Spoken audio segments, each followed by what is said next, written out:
अस्सलामुअलैकुम, welcome to my channel Nana Salim's lectures. बात करेंगे properties of water molecule. Previous lecture में कुछ प्रॉपर्टीज को डिस्कस किया था जिनका लिंक डिस्क्रिप्शन में अवेलेबल है, आप वहां से उसे सुन सकते हैं। चैनल को सब्सक्राइब जरूर करिएगा, कोई कंफ्यूजन हो तो आप कमेंट कर सकते हैं। इंपॉर्टेंस ऑफ वाटर मॉलिक्यूल को डिस्कस कर रहे थे, प्रॉपर्टीज ऑफ वाटर मॉलिक्यूल को कवर कर लिया था। अब न्यू प्रॉपर्टीज हैं, उन्हें डिस्कस करना है इस लेक्चर में। शुरू करते हैं। हाई स्पेसिफिक हीट क्या मतलब होता है इसका? जर्नली पहले से समझिएगा। सपोज करें मैंने आपको कोई सब्सटेंस दे दिया है, ठीक है। मैंने कहा है कि मुझे इस सब्सटेंस को जो मैंने आपको दिया है इसका टेम्परेचर बढ़ाना है, ठीक है, इंक्रीज करना है इसके टेम्परेचर को। ऐसा कौन सा पॉइंट है टेम्परेचर का जिस पॉइंट पे आके ये सब्सटेंस, इसका जो टेम्परेचर है वो बढ़ जाए, ठीक है। तो अब आप, जैसे मैं आपको वाटर दूं और बोलूं कि इसे बॉईल करें, तो आपको पता है कि बॉइलिंग पॉइंट ऑफ वाटर जो होता है ना, boiling point of water that is 100 degree, ठीक है। आपको पता है कि वो 90 पे नहीं बॉईल होगा, वो 95 पे नहीं होगा, 98 पे नहीं होगा, 99 पे भी नहीं होगा, वो 100 पे ही होगा। This is fix, 100 degree. मैंने कहा उसे आप आइस में कन्वर्ट कर दें, आप 0 डिग्री पे उसे रख लेंगे, ठीक है। तो हर चीज को लेकर स्पेसिफिक होता है ना, टेम्परेचर का जो पॉइंट होता है, कि वहां पे आके इसकी ये प्रॉपर्टी शो हो जाएगी हमारे पास। तो अब इसको, इसकी डेफिनेशन को पढ़ते हैं और उसे समझते हैं। हाई स्पेसिफिक हीट का मतलब क्या है?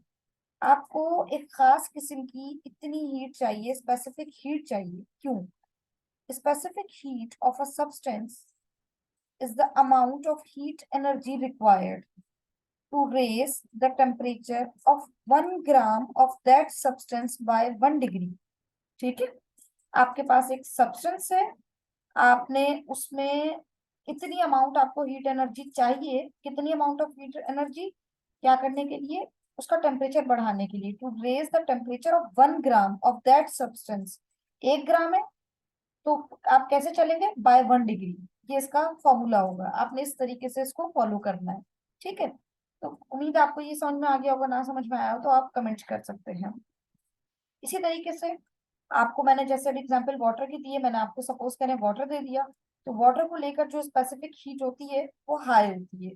क्यों हाई होती है? अगर आपसे साइंटिफिक क्वेश्चन कर लें, रीजनिंग क्वेश्चन कर लें कि वाटर की जो स्पेसिफिक हीट है वो हाई, रीजन बताइए।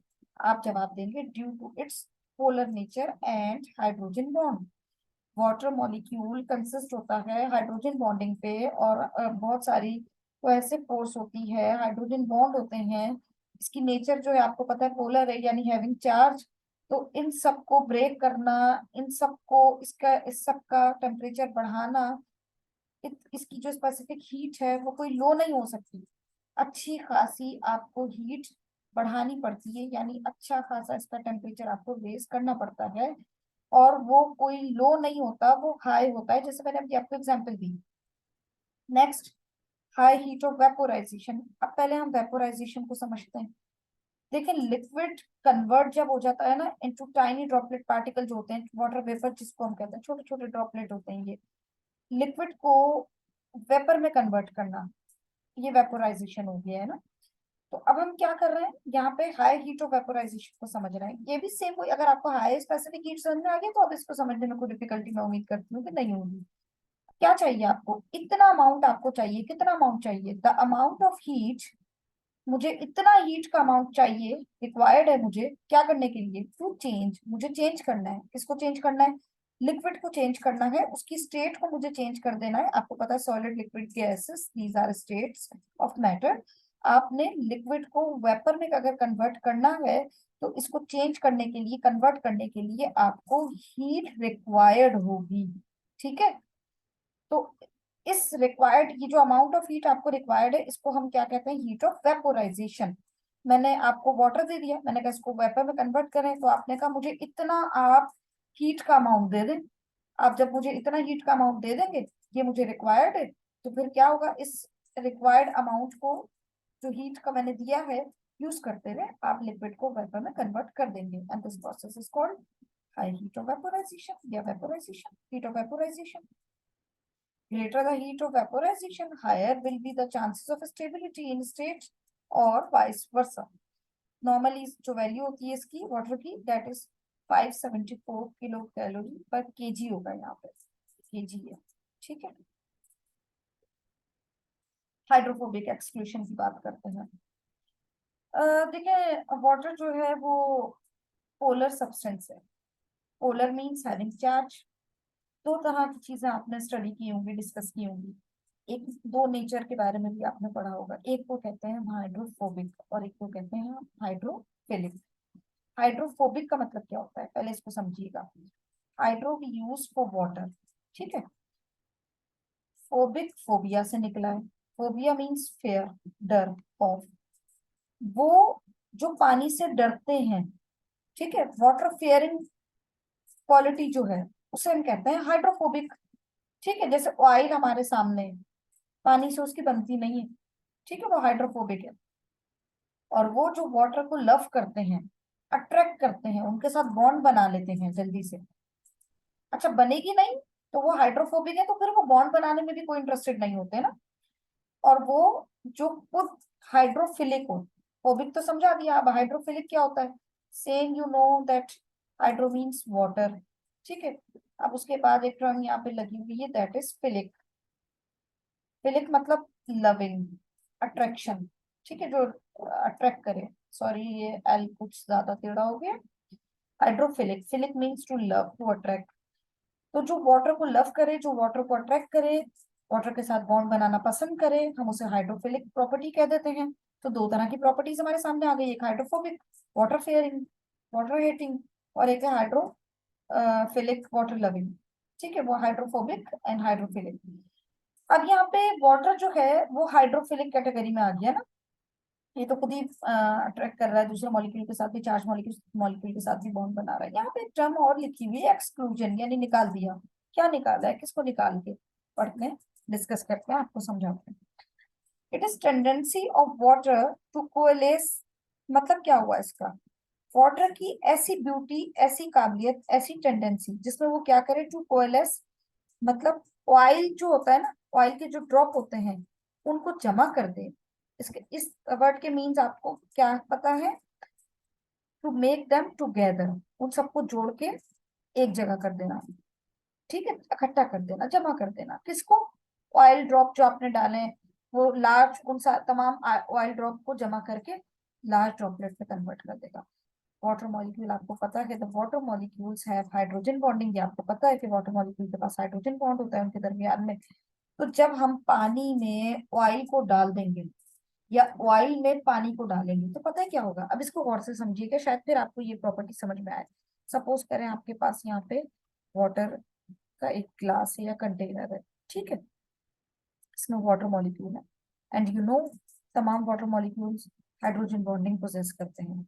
आपने इसमें डाल दिया है ऑयल। जब आप इसमें ऑयल डालेंगे तो पहले ये छोटे छोटे ड्रॉपलेट में, आपने अक्सर कभी घर में एक्सपेरिमेंट करके देखा होगा, तो पहले टाइनी ड्रॉपलेट, छोटे छोटे ड्रॉपलेट बन जाएंगे, बहुत ज्यादा छोटे नहीं होंगे, लेकिन अलग अलग ड्रॉप में कन्वर्ट हो जाएगा होगा ऑयल। एंड देन ये इस ऑयल ने जाके क्या किया, इस ऑयल ने जाके यहाँ जो पहले वाटर मॉलिक्यूल्स मौजूद थे और उन वाटर मॉलिक्यूल्स ने आपस में हाइड्रोजन बॉन्डिंग की हुई थी, तो इन ऑयल्स, इन ये जो ऑयल ड्रॉप्स हैं, इन ड्रॉप्स ने आके क्या किया, ऑयल ड्रॉप ने आके उन हाइड्रोजन बॉन्ड को तोड़ दिया, डिस्ट्रॉय कर दिया, डैमेज कर दिया, ठीक है। एकदम से रिकवरी करेगा वाटर मॉलिक्यूल, तमाम वाटर मॉलिक्यूल कैसे रिकवरी करेंगे। अब वाटर हिम्मत नहीं हारते, वो एक मर्तबा टूट गए, वो कहते हैं नो मैटर, हमने दोबारा से खुद को बना लेना है। तो पहले तो आपको ये छोटे छोटे ड्रॉप बनते हुए दिखाई देंगे ऑयल के, फौरन से क्या होगा, इन्होंने जाके जो वाटर मॉलिक्यूल पोजेस करते थे हाइड्रोजन बॉन्ड, जिनको तोड़ दिया था, डिस्ट्रॉय कर दिया था, अब वो हाइड्रोजन बॉन्ड वापस बनना शुरू हो जाएंगे, फॉर्म न्यू बॉन्ड, वो हाइड्रोजन बॉन्ड वापस बनना शुरू हो जाएंगे, ठीक है। ये हाइड्रोफोबिक नेचर जो आई की सारा काम जो हो रहा है सिस्टम, वो आपको समझा रही हूँ। हाइड्रोफोबिक एक्सक्लूजन में जो प्रोसेस चल रहा है, अब क्या होगा, उन वाटर मॉलिक्यूल्स ने फिर से हाइड्रोजन बॉन्डिंग कर ली, दोबारा से बॉन्ड बना लिया, तो अब इनका क्या होगा, इन ड्रॉप्स का, इनको वो एक्यूमुलेट कर देंगे, एक जगह जमा कर देंगे। अब ये सारे ऑयल ड्रॉप्स, दो मिलकर, ये दो ड्रॉप मिलकर यहाँ आ जाएंगे और ये मिलकर यहाँ आ जाएंगे, ठीक है। तो आपको ये बड़े अब लार्ज ड्रॉपलेट की फॉर्म में दिखाई दी। ठीक है, ये जो ऑयल है ये नॉन पोलर है, ये ऑयल ड्रॉप क्या है, नॉन पोलर है क्योंकि इन पे कोई चार्ज नहीं है। वाटर मॉलिक्यूल जो है वो पोलर है क्योंकि उन पे चार्ज मौजूद है। ठीक है, और हाइड्रोफोबिक सब्सटेंस जो होते हैं जैसे कि ये ऑयल है, वो डरते हैं वाटर से, तो वो उनके साथ बॉन्ड बनाना पसंद नहीं करते। तो पहले तो वो अंदर गए पानी में, उन्होंने इन तमाम हाइड्रोजन बॉन्ड को तोड़ दिया जो वाटर मॉलिक्यूल के दरमियान बने हुए थे। फिर क्या हुआ, हिम्मत नहीं हारी वाटर मॉलिक्यूल्स ने, उन्होंने वापस अपने हाइड्रोजन बॉन्ड बनाए। तो इन ऑयल ड्रॉपलेट्स ने क्या कहा, इन ऑयल ड्रॉप्स ने कहा हम जमा हो जाते हैं। तो अब आपस में इन्होंने इत्तेहाद किया और आपको ये बड़े दो ड्रॉपलेट दिखाई दे रहे हैं। ठीक है, इन्होंने आपस में ही बॉन्ड बना लिया क्योंकि ये हाइड्रोफोबिक मॉलिक्यूल है, हाइड्रोफोबिक के साथ ही इंटरेक्ट करेंगे, ये वाटर के साथ नहीं करेंगे। क्यों? क्योंकि वाटर हाइड्रोफिलिक है, पोलर है, उसके पास चार्ज है। उम्मीद है समझ आ गया होगा। Next we have ionisation, ionise टूट जाना, ब्रेक हो जाना, वाटर मॉलिक्यूल जो है वो आयोनाइज हो जाता है। सवाल ये वाटर मॉलिक्यूल किससे मिलकर बना है? जवाब ये है दो हाइड्रोजन एटम और एक ऑक्सीजन एटम से मिलकर बना है। तो जिससे मिलके बना है जब टूटेगा तो वापस वही बन जाएगा।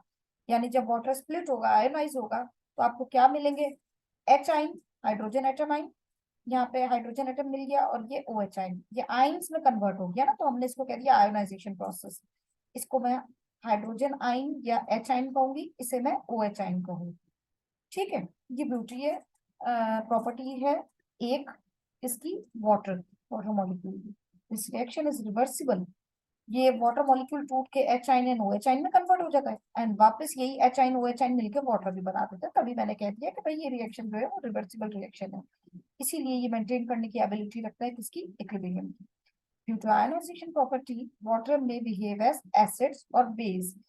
ऐसा मॉलिक्यूल जैसे वाटर मॉलिक्यूल जो है वो एसिड के तौर पे भी बिहेव करता है और बेस के तौर पे भी, यानी दोनों जगह इसकी, दोनों जगह ये रोल प्ले कर रहा है। तो ऐसी नेचर जिसमें आप पॉजिटिव भी हो, नेगेटिव भी हो, एसिडिक भी हो, बेसिक भी हो, तो हम इससे कहते हैं एम्फोटेरिक नेचर। अच्छा भी होना, बुरा भी होना, पॉजिटिव भी होना, नेगेटिव भी होना, एसिड भी होना, बेस भी होना, सम अप करके क्या कह दिया, एम्फोटेरिक नेचर। मजे की बात यह है कि वाटर की एक और ब्यूटी है, एंड दैट इज ये एक्ट करता है एज बफर। किसी भी सिस्टम में अगर हम बफर सॉल्यूशन डाल दें, बफर का काम क्या होता है, पीएच जो चेंज होती है ना, या एसिडिक हो जाए या बेसिक हो जाए, उसको चेंज होने से रोकना है। और उसको रोकने के लिए हम कौन सा सॉल्यूशन यूज करते हैं, बफर सॉल्यूशन यूज करते हैं। ये भी वाटर से ही बनाते हैं हम। ठीक है, तो बफर क्या करता है, रेजिस्टेंट प्रोड्यूस करता है। किस चीज में रेजिस्टेंट प्रोड्यूस करता है, चेंज इन पीएच, पीएच को चेंज होने नहीं देता। लास्ट भी है एनोमेलस बिहेवियर ऑफ वाटर, बड़ा यूनिक मॉलिक्यूल है।